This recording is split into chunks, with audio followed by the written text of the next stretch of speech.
Itsura ng mundo 800 years ago ni-reveal na. Bali nagumpisa nga itong chapter 1115 sa scene sa Wano, specifically sa Flower Capital. Nagulat nga itong sila Momonosuke dahil yung announcement ni Vegapunk nakarating sa Wano, knowing na isa nga daw itong isolated country. Bali pinagtataka nga nila kung sino daw ba itong si Joy Boy ayon sa kwento ni Vegapunk. Sa kabilang banda naman ipinakita nga rin itong reaksyon ng mga tao sa G4 Marine Base. Dito nga nakita natin itong former fake Straw Hat Pirates na grupong Dimaro Black. Bali this time nga ang ginagaya na nila itong Kid Pirates. Halata naman sa appearance nila. So nakakulong nga sila at nakikinig rin sa announcement ni Vegapunk. Sa sumunod na panel naman nabalik na nga yung scene sa Egghead Island. Dito nga patuloy pa rin ang revelations ni Vegapunk patungkol sa nangyayaring Void Century. Dinisclaimer nga niya na konti pa lang daw ang nababasa niyang mga poneglyphs. Pero sa kukonting poneglyphs pa nga lang daw na to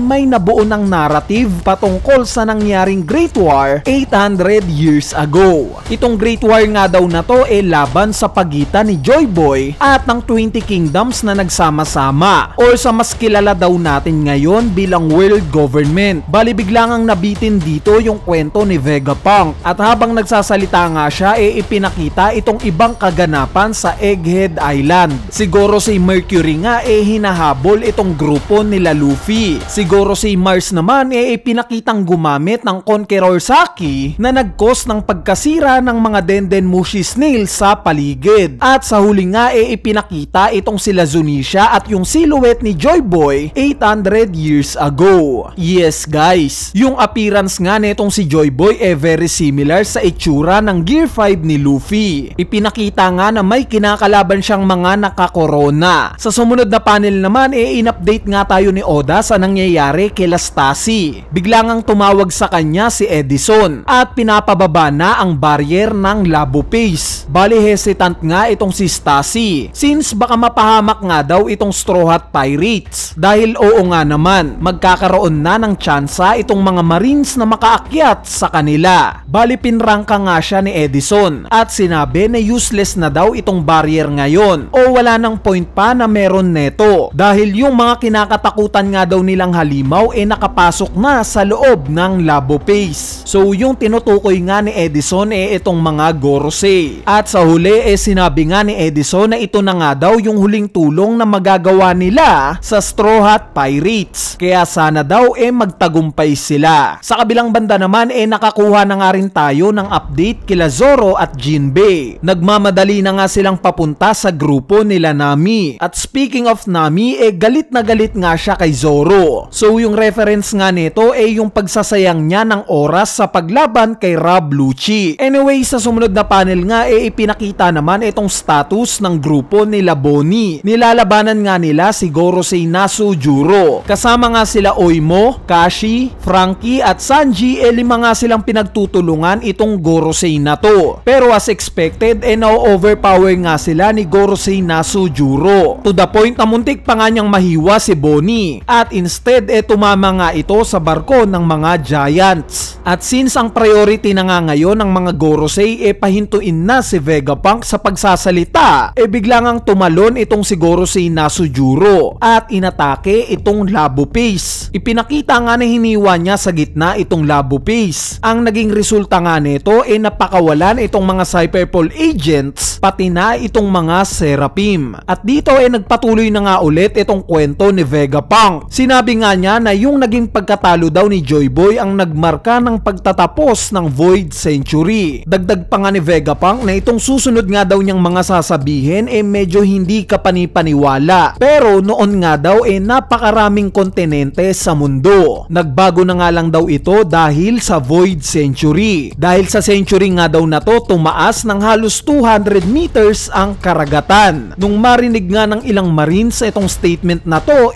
gulat na gulat sila. Kabaliktaran naman nito yung reaksyon ng ibang tao sa mundo dahil pinagtatawanan nga nila si Vegapunk sa napaka-imposible niyang sinasabi. Pero may ilan rin namang curious sa kiniklaim na to ni Vegapunk, gaya na lang ng mga tao sa Drum Island. At dito ipinakita nga itong tinutukoy na sibilisasyon ni Vegapunk. Totoo ngang may city sa ilalim ng karagatan. Sa pagpapatuloy pa nga ng revelations ni Vegapunk, dito nga daw tayo mapapatanong na kung tumaas daw ng 200 meters ang karagatan, paano daw nangyari itong malakihang pagbaha na to? Malamang nga daw na ang unang papasok sa mga isip natin dahil ito sa natural calamity or sa natural disaster. Pero sinabi nga ni Vegapunk na imposible daw ito. Imposible nga daw na ang 200 meters na pagtaas ng karagatan bunga lang ng natural calamity. Sigurado nga daw siya na ang pinagmulan nito man-made calamity. Since kung natural calamity nga daw ang resulta ng 200 meters na pagbaha,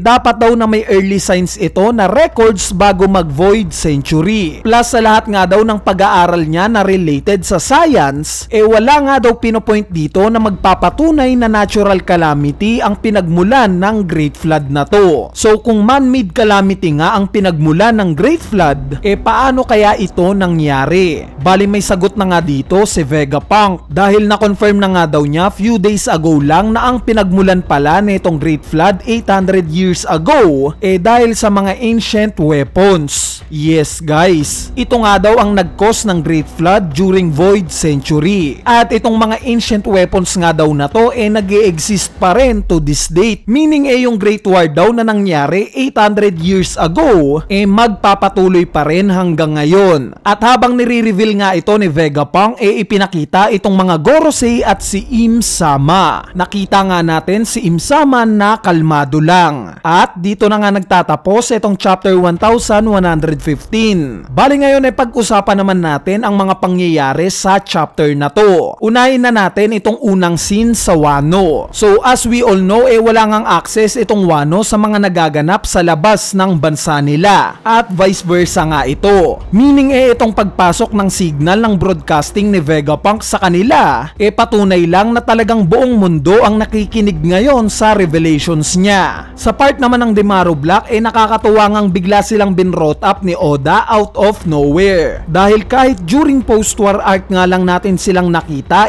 still nagmarka pa rin naman sila sa mga fans. Tampulan pa nga sila ng ilang meme all throughout the years. Kaya naman kudos kay Oda sa pagpapakita sa kanila. Isa nga ito sa nagpalighten ng mood ng chapter na to. Sa part naman ni Gorosei Mars na nakita nating nag-conqueror sa Haki, pretty confirm na nga na talagang ang lahat ng mga Gorosei mga Haki users na nagme-make sense naman. Dahil isa nga sila sa mga high tier villain. Meaning yung kahit ano pang devil fruit power na pwedeng directly na ibato sa kanila hindi gagana sa kanila. Since malalakas nga ang Haki nila. At speaking of Haki nakita nga natin na basic lang kay Gorosei Nasujuro itong grupo nila Boni. Although nakita nga natin siyang dehado sa last chapter, pakagat lang pala niya ito. Kitang-kita nga natin na wala siyang kahirap-hirap gumalaw. At in fact, muntik pa niyang mahati sa gitna at gawing manananggal itong si Boni. Sa part naman ng pagpapakita kila Zunisha at ng ancient robot habang binabanggit ni Vegapunk yung naging pagkatalo ni Joy Boy during Void Century, mukhang kagrupo nga talaga sila ni Joy Boy noon. At speaking of Joy Boy, kamukha nga ng silhouette niya yung itsura ng Gear 5 ni Luffy. Kaya naman hindi na nakakapagtaka kung bakit siya napagkamalang Joy Boy ni Zunisha during Wano Arc. Itong ipinakita namang civilization sa ilalim ng karagatan,